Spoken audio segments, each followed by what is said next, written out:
ती काटाऊ मैं बखेड़ो चना झालामा तुर से ती काटाऊ मैं बखेड़ा रे।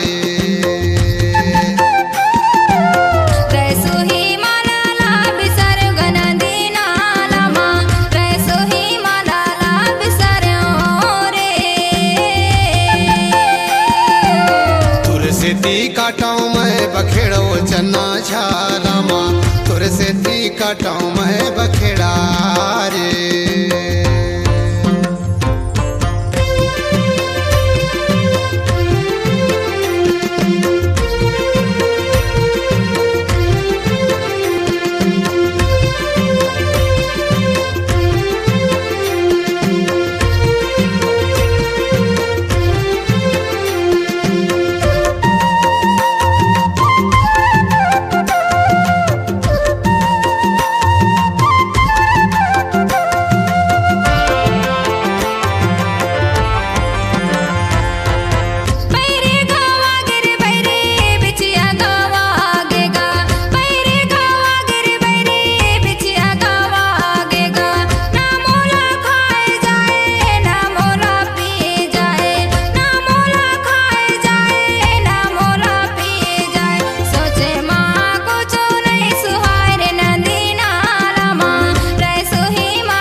सुरताया थे वो ना मोला खाए जा ना मोला पिए जा। घेरी बेरी ले रानी तुर सुरताया थे वो ना मोला खाए जा ना मोला पिए जा।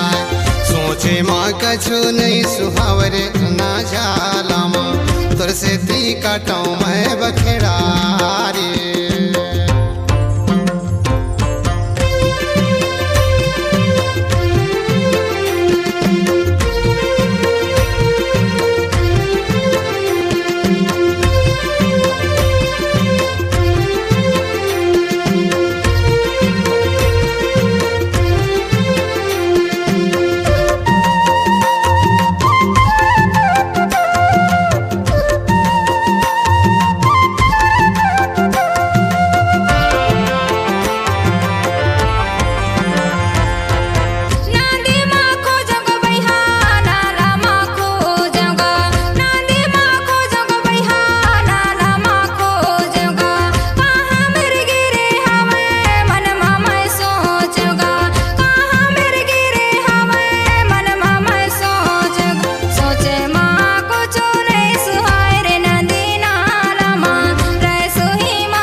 बखेड़ो चना झालामा तुर से ती काटाऊ मैं बखेड़ा रे।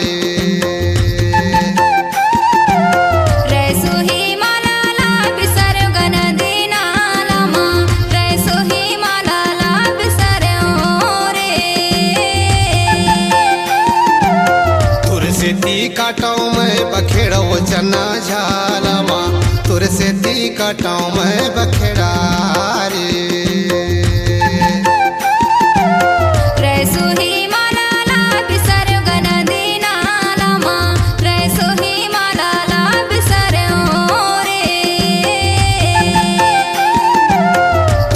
ती काटाऊ मैं बखेड़ो चना झालामा तुर से ती काटाऊ मैं बखेड़ा।